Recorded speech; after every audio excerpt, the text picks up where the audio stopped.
Liga Sepak Bola Aceh, pertandingan Liga 3. Langsung ke depan PSBL. Kita lihat berduel di sana, sebuah peluang cukup baik, syuting. Berhasil menemui sasaran, namun sayang masih terlalu stop. Ya, sudah dilakukan.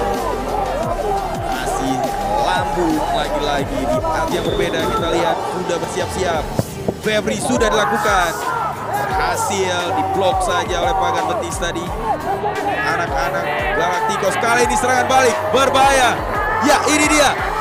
Cukup cepat. Kita lihat sebuah shooting dan gol. Gol. Berbahaya, sebuah serangan yang diberikan oleh PSBL Langsa kali ini lewat sepak pojok. Angkat bola. Oh, sebuah sundulan berbahaya. Ada gemelut yang terjadi tadi di